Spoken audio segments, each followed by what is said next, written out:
Hi, welcome to a new unboxing on a new racer from Eachine. This is the Eachine Falcon 120 and probably the smallest element in this family, and it comes with this basic standard box, no specific packaging for this model, probably to reduce cost.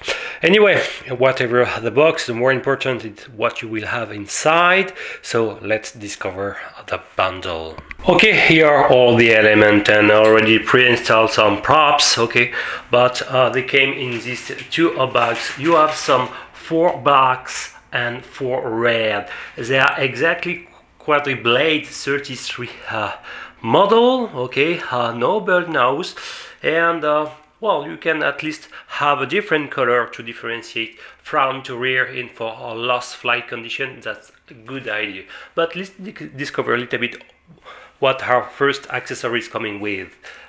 You have this clover leaf antenna. It's a 3 leaf model, left polarized circular one, and it's a SMA connector. Okay, have a SMA connector. Weight standard load 11.7 gram approximately.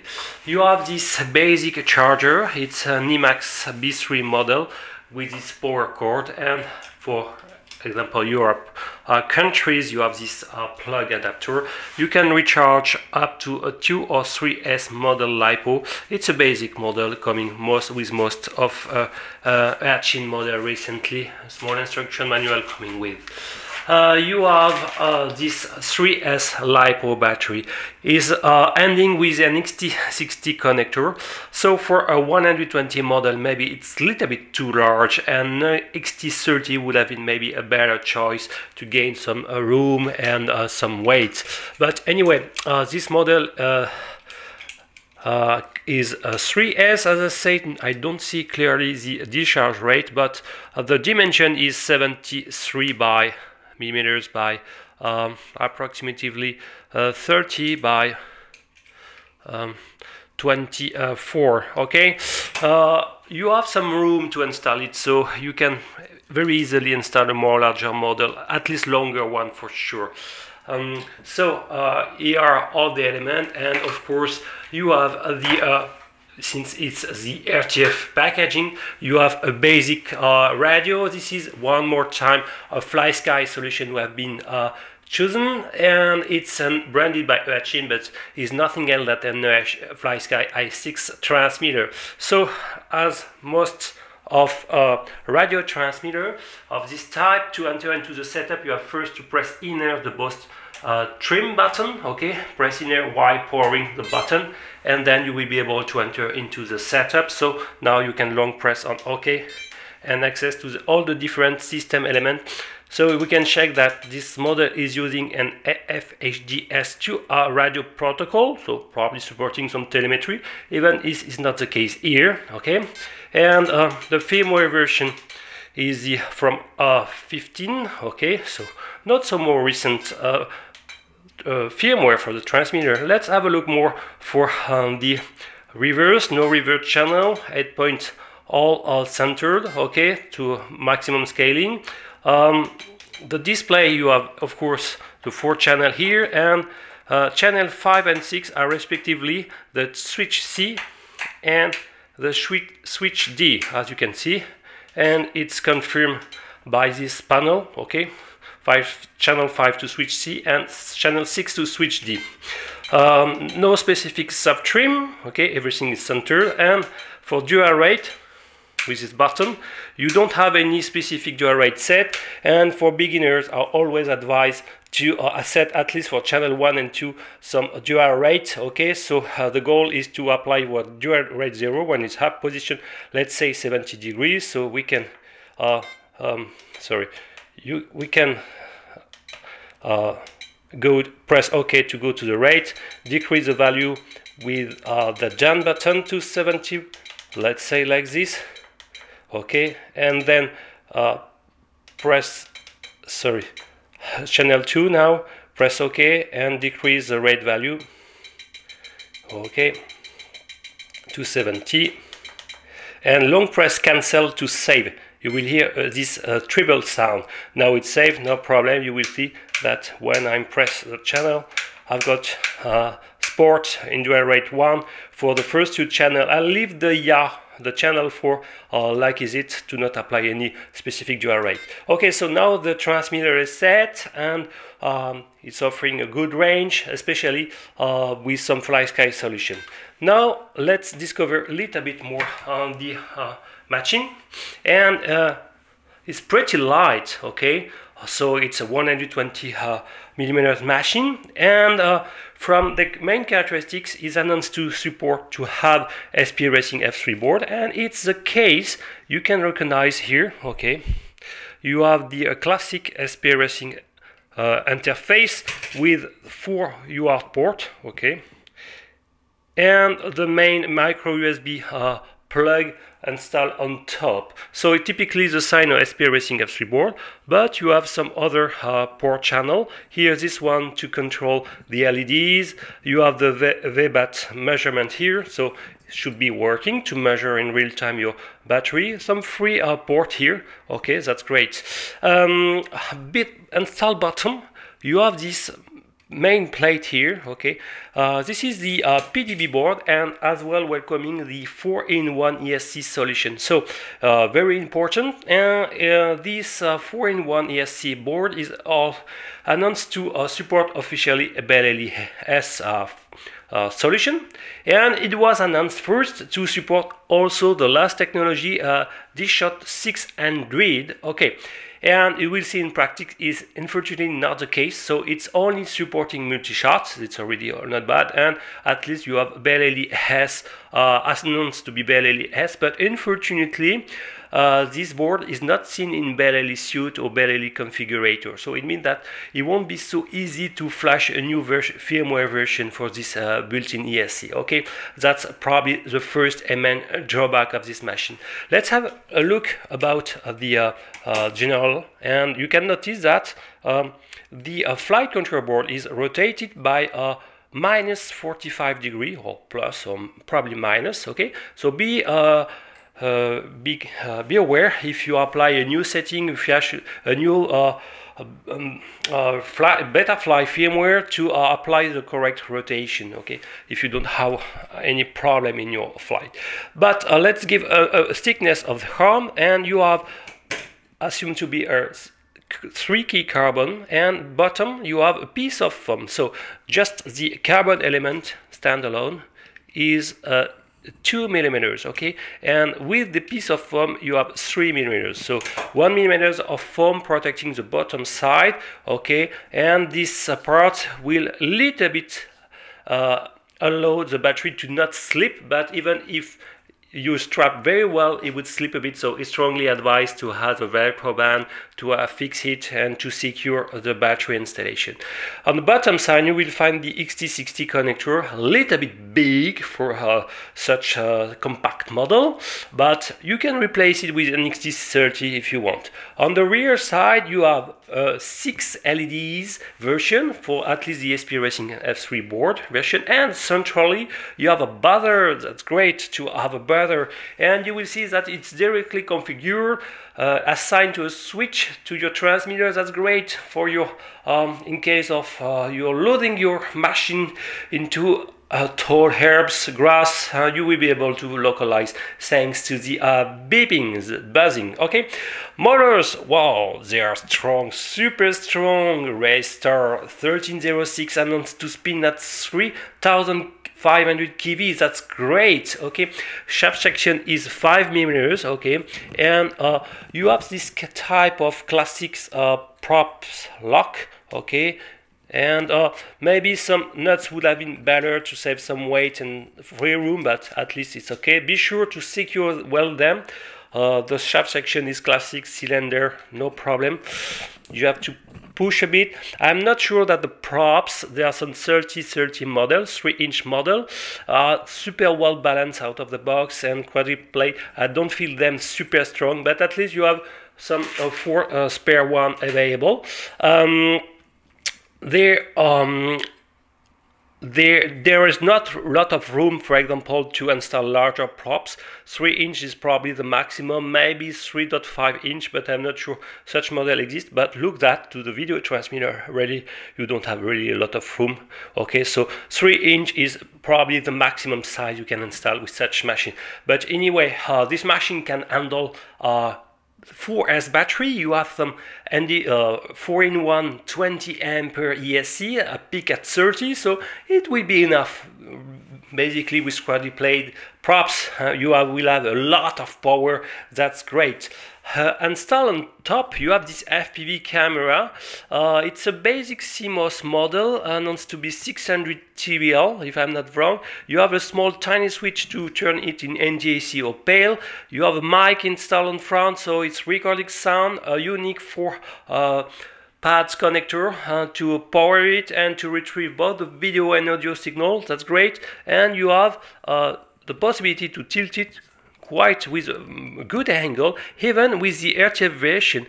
The FlySky receiver is blocking a little bit the maximum amplitude of the so maybe you will have to untape a little bit the FlySky receiver to moving back to enjoy a more advanced angle, even if this one is already not bad. You look that you have already close to 35 degree, I will say. So for me it will be at least enough for my skill of FPV skill.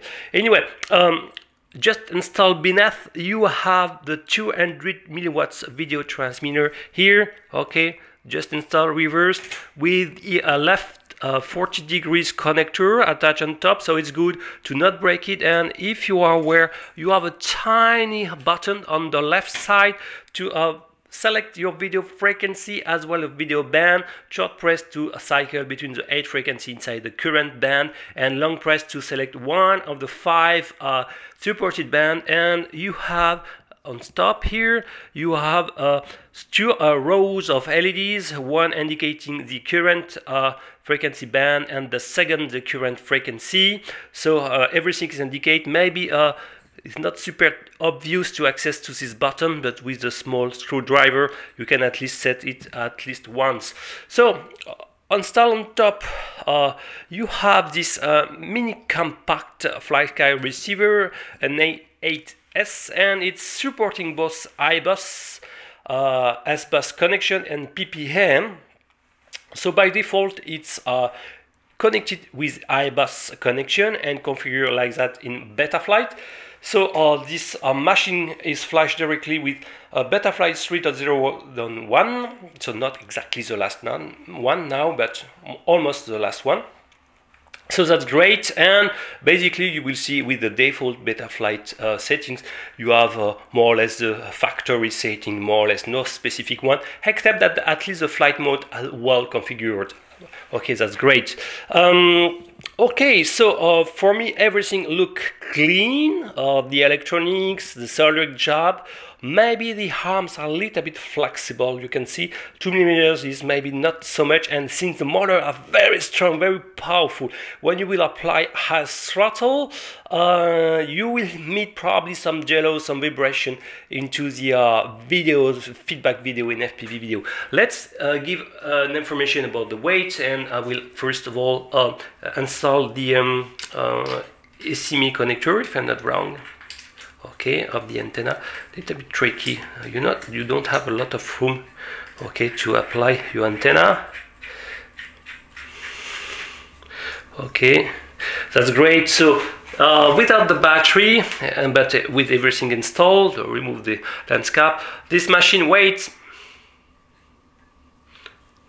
148.4 grams, and if I had the battery, okay, the total weight is around 232 gram, which is just under the 250 gram limitation for the US markets. So okay, so what we can maybe regret with this machine is probably the the FPV camera, you will see first of all that the light sensitivity is not amazing, okay, even if the field of view is great, large enough, and you can see that this camera is directly in contact, and in case of frontal crash will be probably the first element will die, so very exposed camera. And maybe in terms of electronic, we could regret now that the SP Racing F3 board is not directly including Beta Flight OSD, okay, compound chip. It would have been great to have also some OSD information. Okay, so well, I would say also that there is no BNF version with a FSK solution to at least enjoy some telemetry feedback. But except that, all the elements are, I think, are well chosen. We can maybe give an information about the light, and you will see that the light are not superbly configured in Beta Flight, but they can be, the situation can be improved. So you have a large 6 light LEDs. You can see the LEDs of the flight control board, and also as I said previously, you have some LEDs for the video transmitter, okay. That's great. So now let's discover a bit the default Betaflight configuration, okay, and probably optimize a little bit the stuff, some basic settings.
to the first demo flight of the Eachine Falcon 120, the smallest element, the smallest member family in the Falcon series. It's a 3S machine out of the box, but you can feed this machine with a 4S battery without any problem.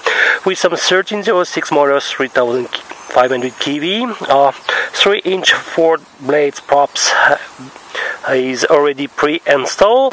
You have some LEDs configurable through Betaflight. You have SP Racing F3 board, 600 TBL CMOS camera, and a Fly Sky solution for the radio part. Okay, 200 milliwatts 40 channel video transmitter.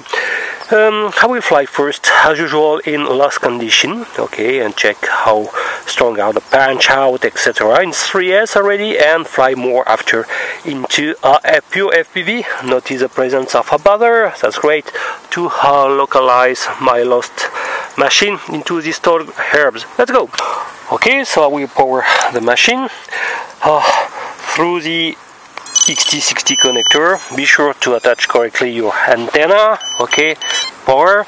And on the radio you don't have any RX feedback as usual with most of the Fly Sky solution. Okay, so maybe link with this new Nano Fly Sky solution. And I will power now the, my FPV goggles.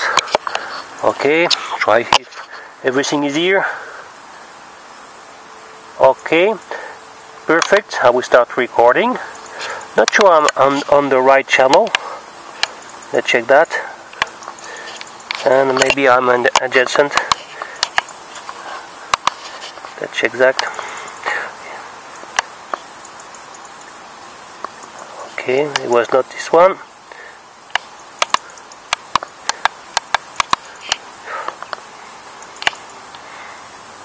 Okay, perfect. So I will record. And I was on E3 instead to E4, and let's go. So you arm like usual. Let's go. Okay, so look that the LED is working perfectly, left and right. Okay, and in 3S is not super. You over from 40%. Let's have a try to the pump. Whoa, no, it's nice. Okay, okay, do it right now. It's turbo machine. It's yelling like, whoa, whoa. Sound a super great machine from 3S. Whoa, you can see it's powerful, plenty of power from 3S. That's great. I love this machine. No frontal LEDs to keep your orientation, but it's super machine. Wow, it's a rocket. I like it. Okay, let's see.